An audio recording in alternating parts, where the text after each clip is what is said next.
कुंभ राशि वाले बंधुओं, स्वागत है आप सभी का मंथन भिंड यूट्यूब चैनल में। तो बंधुओं, जरा ध्यान से सुनिए। आने वाले 3 से 5 दिन आपके जीवन के लिए थोड़े कठिनाई भरे होने वाले हैं। आपका कोई छिपा हुआ रहस्य बाहर आ सकता है या फिर आपके ऊपर किसी प्रकार का लांछन आरोप इस प्रकार से लग सकता है कि आपकी गहरी मानहानि हो जाएगी, जिसकी वजह से लंबे समय तक आपको दुख भोगना पड़ सकता है। कह सकते हैं कि यह योग कुछ इस प्रकार से आपको प्रभावित करेगा कि यह मानसिक तौर पर आपको बहुत प्रताड़ित करेगा ही करेगा, धन का भी नुकसान कराएगा ही कराएगा। कहने का मतलब यह है कि चंद्रमा ने कुछ इस प्रकार के योग प्रदर्शित किए हैं जो आपके लिए कठिन है, इन्हें समझ लीजिए। जैसे बात करें तो चंद्रमा से दूसरे भाव में राहु की मौजूदगी बना देती है केमद्रुम या फिर पापकर्तरी योग। यह योग बहुत खतरनाक होता है। जब तक यह बनकर रहेगा तब तक यह आपके ऊपर संकट के बादल को मंडराएगा। दसम राशि में चंद्रमा का गोचर वैसे भी कठिनाई भरा होता है क्योंकि यह पूर्ण रूप से शनि का घर होता है। तो ऐसे में शनि का एक अप्रत्यक्ष मेल, साथ ही साथ राहु के साथ चंद्रमा का यह मेल बहुत कठिनाई भरा होने वाला है। 2-3 तरीके के नुकसान आपके हो सकते हैं, लेकिन कुछ अच्छी बातें भी हैं। ऐसा कभी नहीं होता कि समय बहुत बुरा ही रहे या बहुत अच्छा ही रहे, मिलावट तो रहती ही है। हाँ, ये बात अलग है कि तीव्रता एक भाव की अधिक होती है, तो ये हमें समझ में नहीं आता दूसरा भाव क्या है। मतलब कि बुराई बहुत ज्यादा कभी कभी हो जाती है तो उसके अंदर छिपी हुई अच्छाई हमें दिखाई नहीं देती है, ये एक बात अलग है। फिर ऐसे में गुरुओं का, बड़े बुजुर्गों का ज्ञान और मार्गदर्शन हमें उस अच्छाई और सच्चाई के दर्शन कराता है। इसीलिए तो गुरुओं की आवश्यकता होती है कठिन समय में। बंधुओं, आपके जीवन में यह जो समय और काल है, यह उन्नति का समय है, इसमें कोई शक ही नहीं है। लेकिन कभी कभी ऐसा होता है कि जब आपने देखा होगा रोड पर कोई भी वाहन है पूरी गति से जा रहा होता है, लेकिन अचानक से एक बड़ा सा ब्रेकर आ जाता है और तुरंत ब्रेक लग जाते हैं, गाड़ी की गति बिल्कुल धीमी या शून्य हो जाती है। तो हम नहीं चाहते कि आपके जीवन में आ रहे इस शुभ समय, शुभ अवसर और उन्नति के समय और काल में ब्रेक लगे आपके और आपकी गति शून्य हो जाए। तो कहने का मतलब यह है कि इस कार्यक्रम को अंत तक देख लेना। ये कार्यक्रम बहुत महत्वपूर्ण है। आपको 3 मूल विषयों पर हम समझाने वाले हैं, बताने वाले हैं, चर्चा करने वाले हैं। मतलब कि पहला ये कि 5 से 7 सटीक भविष्यवाणियों के साथ आपको जीपीएस ही दे देंगे, तो आपकी कठिनाई ही समाप्त हो जाएगी कि भाई क्या करे क्या ना करे। पूरा मार्गदर्शन देंगे और बिल्कुल आपके, जी हाँ, आपके व्यक्तिगत जीवन के विषय में चर्चा होगी। कोई हवाई बातें नहीं, लंबी चौड़ी फेंक लाग लपेट नहीं, सिर्फ चर्चा होगी वास्तविकता पर, आपके निजी जीवन पर। क्योंकि हम जानते हैं, हमने अध्ययन ही आपकी राशि का इतना किया है, हमें पता है कि आप इस समय किस परिस्थिति से जूझ रहे हैं। हजारों कमेंट ऐसे आते हैं हमारे वीडियो में, लोग कहते हैं कि गुरुजी आपने तो जो कहा वो सब कुछ अक्षर सह सही हो गया हमारे जीवन में। तो इसीलिए तो ये कमेंट आते हैं, इसीलिए तो लोग हमसे ज्यादा से ज्यादा जुड़ना चाहते हैं। कहने का मतलब यह है कि आपके व्यक्तिगत जीवन की वास्तविक 5 से 7 बड़ी भविष्यवाणियां करेंगे जो आपके लिए रोड मैप का काम करेंगे। भटकना नहीं है फिर, ठीक है। दूसरा, आपको हम बताएंगे कि इस पाप ग्रह योग से आप कैसे बचें। पाप ग्रह योग ही जीवन में पाप कारक होते हैं और जीवन के नाश का कारक बनते हैं। तो इन पाप ग्रह योगों के बारे में जानना, समझना और फिर इसके अनुरूप कुछ जरूरी बदलाव कर लेना। इसी के साथ साथ हम आपको बताएंगे एक ऐसा महाशक्तिशाली उपाय जो भिखारी को भी राजा बना सकता है। माता लक्ष्मी की सीधी कृपा, नारायण श्री हरि विष्णु का अनुपालन और आशीर्वाद पूरी तरीके से प्राप्त हो जाएगा जो इस क्रिया को करेगा। लेकिन हालांकि ये क्रिया कोई कर नहीं पाएगा, कर पाना बहुत कठिन है। 100 में से 5 ही लोग ऐसे होंगे जो इस क्रिया को ठीक तरीके से कर पाएंगे। कोई ऐसी बात नहीं है, बहुत ज्यादा कठिन नहीं है, लेकिन नियमावली समझने वाली है। भाव महत्वपूर्ण है। जो नियम को समझ लेगा, भाव को समझ लेगा, वह 100% अगले 6 महीने में वो नहीं रहेगा जो वो आज है। जी हाँ, आपने कभी सपने में भी नहीं सोचा होगा आप वो बन जाएंगे। बस आपको ध्यान से इस उपाय को समझ लेना है। बड़ा महत्वपूर्ण कार्यक्रम है, समय और काल के अनुरूप है। इससे बेहतर गाइडलाइन आपको शायद ही पूरे YouTube पर कहीं मिले। बस आपको पूरे धैर्य के साथ, भाव के साथ, मनोभाव के साथ, ठंडे दिमाग से कार्यक्रम को पूरा देखना है और फिर मनन करना है और फिर चिंतन के बाद अपने जीवन में इन चीजों को उतारना है। और देखिए कैसे परिवर्तन होता है। हजारों लोगों का जीवन बदला है हमारे इन कार्यक्रमों के माध्यम से। हमारा कोई श्रेय नहीं है, ये सब तो देववाणी है, महामाई की कृपा दृष्टि, उनका आशीर्वाद और उनके आदेशों पर आधारित है। तो इसे आप देवी का आशीर्वाद समझकर ग्रहण करिए। ठंडे दिमाग से अंत तक रुके रहिए। चलिए इसी शुभ विचार के साथ महामाई के दर्शन करिए। कमेंट बॉक्स में पूरे भाव के साथ, प्रेम के साथ महसूस करते हुए लिख डालिए, जय मां बगलामुखी कृपा करो। साथ ही साथ ये भी लिखना कि हे महामाई, हम आपके बालक हैं, हमारा कल्याण करो। बंधुओं, एक चीज और बता दें कि आपका श्री यंत्र, जागृत अभिमंत्रित अष्टलक्ष्मी यंत्र आपके इंतजार में है। जल्दी से आप ऑर्डर कर लो, कुछ ही गिनती के बचे हुए हैं। पूर्ण रूप से समाप्त हो जाएंगे तो फिर आपको मिल नहीं पाएंगे, फिर आप कहेंगे तो फिर हम आपको दे भी नहीं पाएंगे, क्योंकि इतना आसान नहीं है, समय लगता है इन्हें जागृत करने में, एक्टिवेट करने में। ये तो मशीनें हैं, अगर इन्हें ठीक से एक्टिवेट कर दिया जाए तो इनकी शक्ति अपार है। तो बस वही एक्टिवेशन प्रोसेस हो चुका है। आप चाहें तो अपना अष्टलक्ष्मी यंत्र मंगवाएं और फिर चमत्कार होते हुए खुद देखें। आप भी आश्चर्य में पड़ जाएंगे कि वाह, क्या कृपा मिली है, क्या आशीर्वाद मिला है। कई कई मार्गों से जीवन में धन आकर्षित हो रहा है।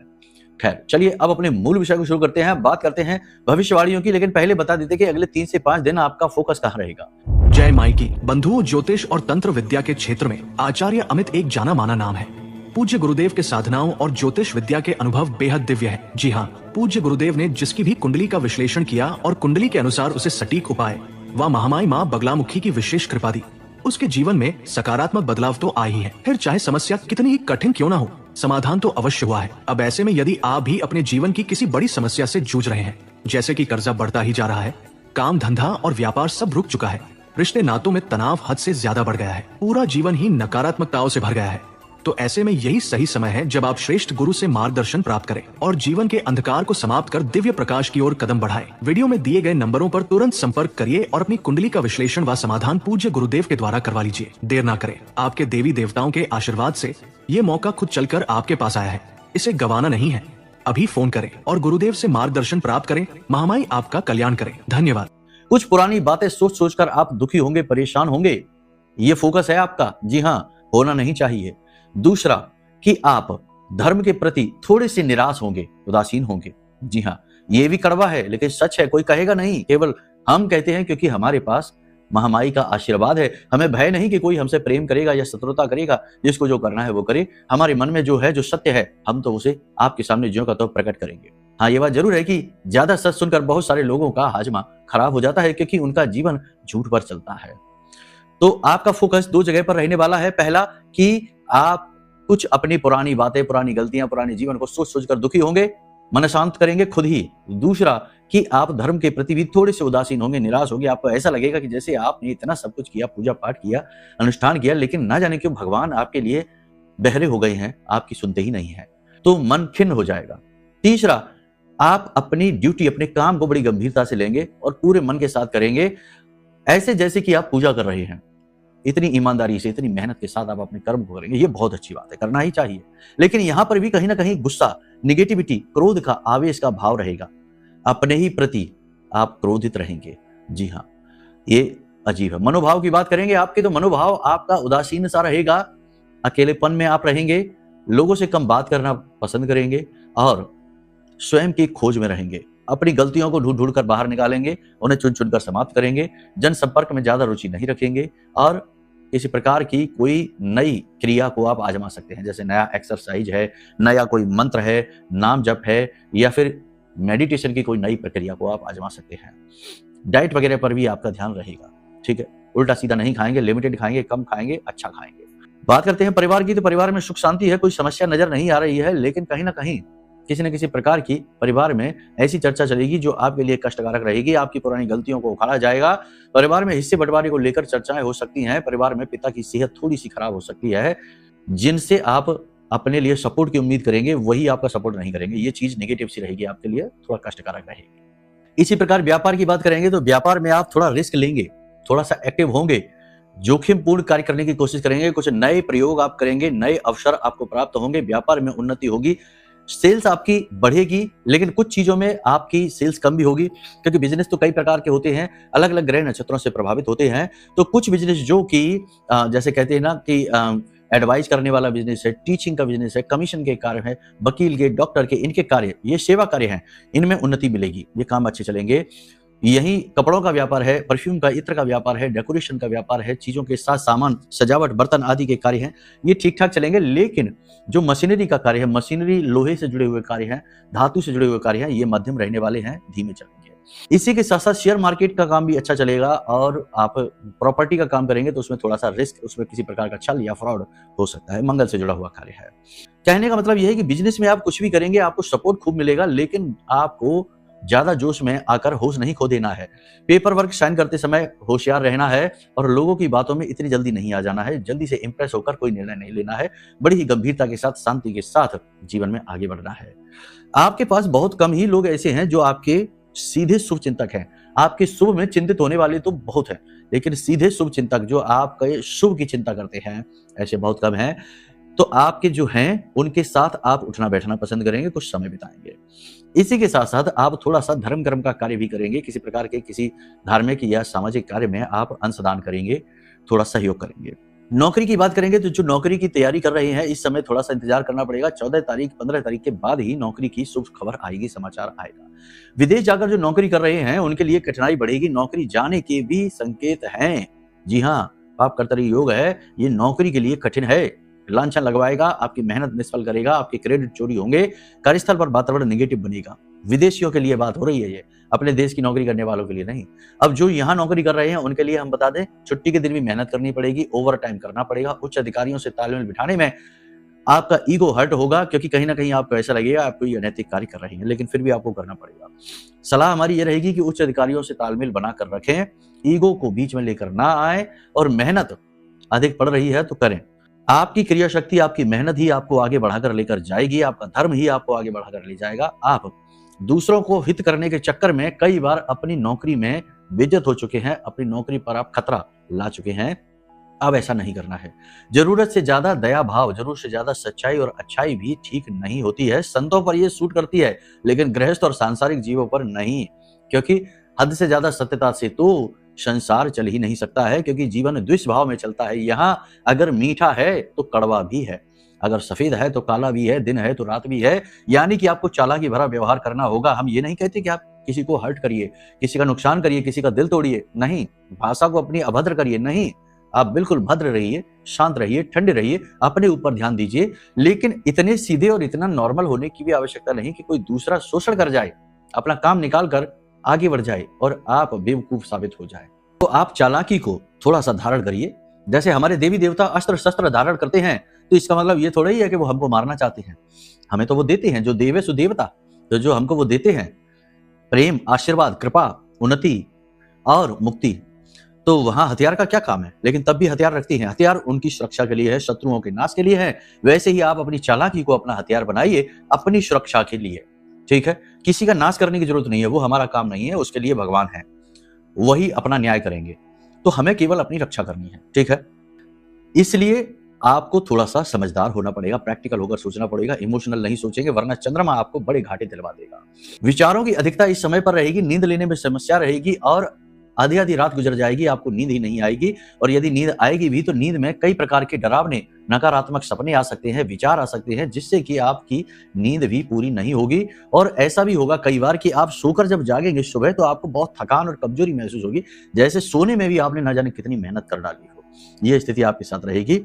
अनुशासन के नियमों का पालन करना, समय पर अपने काम को निपटाना आपके लिए बड़ा कठिन हो जाएगा। आर्थिक स्थिति आपकी थोड़ी सी गड़बड़ा सकती है, बजट खराब हो सकता है, किसी महंगी चीज को आप खरीद सकते हैं, अचानक से कोई बड़ा खर्चा आपके पास आ सकता है, कोई आपसे पैसे मांग भी सकता है। थोड़ा संभल कर रहना, पैसा सोच समझ कर देना, क्योंकि दे तो आप देंगे लेकिन आएगा बड़ी ही मुश्किल से। प्रेमी जीवन की बात करेंगे तो प्रेमी जीवन में आपके जो पार्टनर है वो आपको समझ नहीं पाएंगे और आपकी बातों के अन्यथा उल्टे सीधे मतलब निकाल कर आपको ही गलत साबित कर देंगे, जबकि आप है नहीं। यानी आपकी सच्चाई और अच्छाई की वहां पर भी कोई कदर नहीं होगी। शक, बहम और निराशा, अविश्वास स्पष्ट तौर पर दिखाई देगा। नए प्रेम संबंध बनेंगे, लेकिन मौके और अवसरों को साधने वाले बनेंगे, सच्चे नहीं। गुप्त प्रेम संबंध उजागर होंगे और प्रेमियों का थोड़ा सा सामाजिक बहिष्कार सा होगा, अपमान होगा। दाम्पत्य जीवन की बात करें तो सब अच्छा रहने वाला है, जीवन साथी के साथ तालमेल अच्छा बैठेगा, बस प्रेम तत्व की कमी महसूस होगी। और सबसे बड़ी बात यह है कि आप अपने जीवन साथी को किसी प्रकार का कोई उपहार, कोई गिफ्ट दे सकते हो, जो कि बहुत ही अच्छी बात है, कोई समस्या नहीं है। समस्या यहाँ पर खड़ी हो जाती है कि जब आप अपने जीवन साथी को खुश करने के लिए, प्रसन्न करने के लिए जरूरत से ज्यादा खर्चा कर दोगे, यहाँ पर प्रॉब्लम खड़ी हो जाएगी, परेशानी खड़ी हो जाएगी। जीवन साथी के स्वास्थ्य में थोड़ी सी अच्छाई, उन्नति दिखाई देगी, जो आपको अच्छा महसूस कराएगी। आप एक ऐसे इंसान हैं जो दूसरों में ही ज्यादा खुशी ढूंढते हैं। आपके परिवार वाले, आपके साथी, आपके जीवन साथी, आपके मित्र, यार, भाई अगर खुश हैं, हंसते मुस्कुराते हैं, तो आपको पास कुछ भी ना हो, ढंग के कपड़े भी ना हो, तब भी आप अंदर से बहुत तृप्त हो जाते हैं, संतुष्ट हो जाते हैं। ये बड़ी ही अच्छी बात है। लेकिन ये सतयुगी, द्वापर, त्रेता युगी बात है, कलयुगी बात नहीं है। कलयुग में लोग दूसरों को दुखी देखकर खुश होते हैं, आपके साथ उल्टा है, इस वजह से ही आप ज्यादा दुखी रहते हैं। खैर कोई बात नहीं है, आपकी अच्छाई आपको अच्छे मार्ग पर ही बनाकर रखती है, इसमें कोई गलती नहीं है, अच्छा है। बस अपने आप को संभालिए, अपने आप को बचाइए, अपने आप को पालिए, किसी भी चीज के लिए आप दोषी नहीं है, ये याद रखना। हानि लाभ जीवन मरण यश अपयश विधि हाथ, तुलसी बाबा ने ये लिखा है, कुछ सोच समझ कर ही लिखा होगा। तो जो भी कुछ जीवन में हुआ है, चाहे उतार आया, चढ़ाव आया, कठिनाई आई, रिश्ते बने या बिगड़े, वो सब में आप केवल एक माध्यम मात्र हैं। भगवान श्री कृष्ण अर्जुन से कहते हैं कि अर्जुन तू युद्ध लड़े या ना लड़े, लेकिन याद रखना ये युद्ध पहले ही लड़ा जा चुका है और इसका फैसला भी पहले ही हो चुका है, तू तो केवल माध्यम मात्र है। तो इसलिए तू कोई भी मन में किसी भी प्रकार का खेद ना रख और बस उठ जा और युद्ध कर। वैसे ही आपने भी युद्ध किया है जीवन का, जो भी कुछ आया गया सब केवल आप माध्यम मात्र हैं। आप चिंता ना करिए, किसी भी प्रकार का मन में खेद ना रखिए। इस समय आप अपने स्वास्थ्य का विशेष ख्याल रखिए, मन से आप थोड़े दुखी रहेंगे, निराश रहेंगे। नकली मुस्कुराहट से चीजों को छुपने ढांकने की बहुत कोशिश करेंगे, लेकिन छिपेंगी नहीं। जो आपके सच्चे वाले अपने हैं वे समझ जाएंगे कि आप थोड़ा सा टेंशन में हैं, परेशानी में हैं। हालांकि आप चीजों को जाहिर नहीं करते, इतनी आसानी से लोगों को बताते नहीं है अपने अंदर की तकलीफों के बारे में। खैर अपना ख्याल रखिए। स्वास्थ्य के बारे में लो बीपी की समस्या हो सकती है, अचानक से बीपी गिर सकता है, हॉस्पिटल तक जाना पड़ सकता है इसके लिए। दूसरा कि आपको सिर में दर्द की समस्या रह सकती है, काम का स्ट्रेस तनाव आपके शरीर के टेम्परेचर को बढ़ा सकता है, बुखार आ सकता है। स्वास्थ्य का विशेष ख्याल रखिए। चंद्रमा से जुड़े हुए रोग यानी यूरिन से जुड़े हुए रोग, कफ से जुड़े हुए रोग आपको हो सकते हैं, यानी जुकाम बुखार हो सकता है, थोड़ा संभल कर रहिए। गले में कफ की जकड़न हो सकती है, किसी प्रकार का इन्फेक्शन भी हो सकता है। खान पान का विशेष ख्याल रखेंगे तो बचे रहेंगे। थोड़ा सा एक्सरसाइज, योग, प्राणायाम, मेडिटेशन आदि जरूर करिए। इस समय और काल का सबसे अच्छा उपाय आपको हम बता देते हैं कि हमने आपको कहा था कि एक पोटली बनानी है आपको। उस पोटली में आपको, वैसे तो हमने आपको कहा था कि काले सफेद तिल मिलाइए, थोड़े से जौ मिलाइए, काली को पोटली कपड़े में लपेटकर अपने सिर से 7 बार उल्टा उछालकर बहते हुए पानी में बहा दीजिए। ये बहुत अच्छा उपाय है, कर दीजिए। लेकिन एक चीज हम आपको और बता दें, एक ऐसा जो उपाय हमने शुरू में कहा था कि ये बड़े भाग्यवान लोग हैं जो इस उपाय को जानेंगे, समझेंगे और करेंगे। इस उपाय को ध्यान से समझ लो, ये उपाय बहुत भाग्यशाली है। 3 महीने में एक बार आपको करना है। जब आपको रिजल्ट मिलेंगे तो अगले तीसरे महीने के बाद आप फिर खुद ही करेंगे।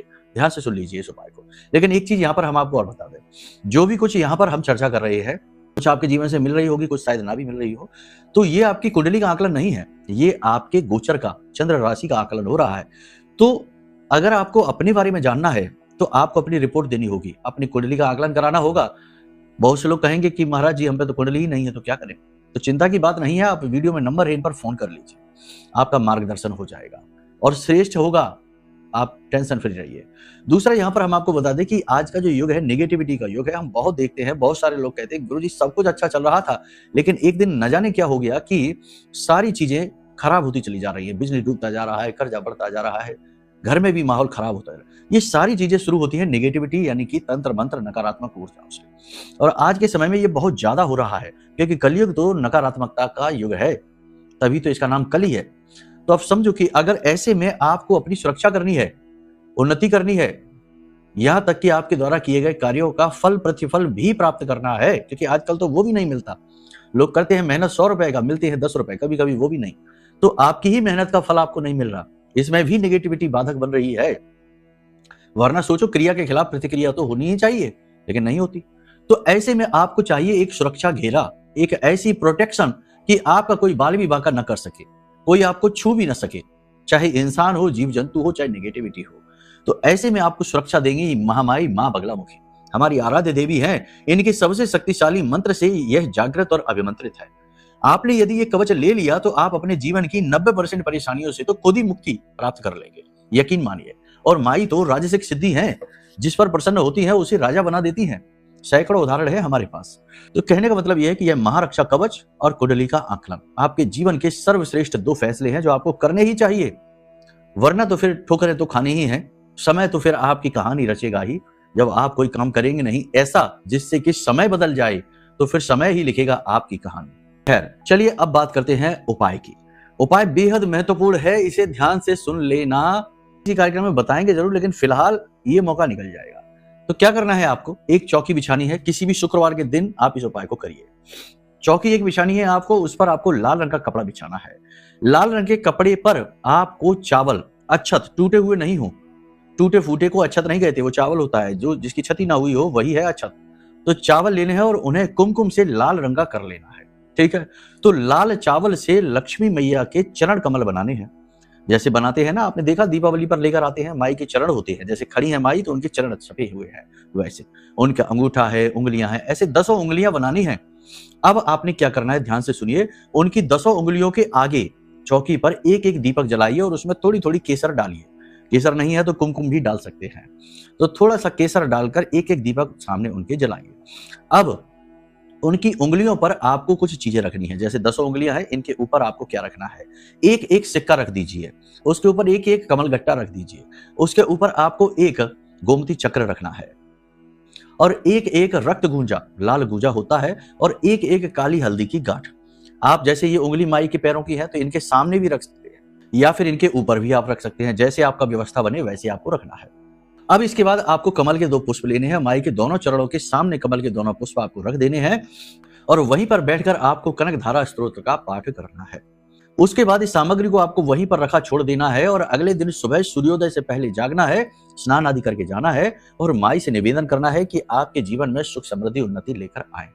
और फिर इस कपड़े को बीच में से काट लेना है। एक चीज हम बताना भूल गए कि दोनों चरण कमलों के बीच में जो जगह है, इस जगह में आपको पीली सरसों भर देनी है। ठीक है, अब बीच में से इस कपड़े को काटना है और सामग्री को ठीक बराबर भागों में बांट लेना है और पोटली बना लेनी है। ठीक है, अब 2 पोटली बनी है तो दाहिने तरफ की जो पोटली आपके हाथ में है, यानी माई के बाएं पैर की पोटली हुई, तो वो पोटली को आपको अपने घर के मुख्य दरवाजे पर, दुकान है तो दुकान के मुख्य दरवाजे पर, फैक्ट्री है, प्रतिष्ठान है, व्यापारिक प्रतिष्ठान है, नौकरी का ऑफिस है, कहीं भी उसके मुख्य दरवाजे पर आपको टांग देनी है। दूसरी पोटली को आपके अपने धन के स्थान पर रखना है, यानी तिजोरी में रखें, अपने गले में रखें और बस आप इंतजार करिए। 2 दिन, 4 दिन, 6 दिन, यानी 7 दिन के अंदर अंदर सारी परिस्थितियां बदल जाएंगी, चीजें आपके अनुकूल होनी शुरू हो जाएंगी, धन के मार्ग खुलने लगेंगे, मान सम्मान प्रतिष्ठा बढ़ने लगेगी। 3 महीने तक आपको ये रखना है। उसके बाद इन पोटलियों को जल विसर्जित करना है और उसके बाद आपको फिर से इन पोटलियों को बना लेना है। ठीक है, उपाय यदि समझ में नहीं आया है तो कोई बात नहीं है, अगले कार्यक्रम में हम फिर से इस उपाय को बताएंगे और विस्तार से बताएंगे। अभी समय अधिक हो गया, इसकी वजह से थोड़ी सी जल्दबाजी रही। ठीक है, उस कार्यक्रम को भी जरूर देखना।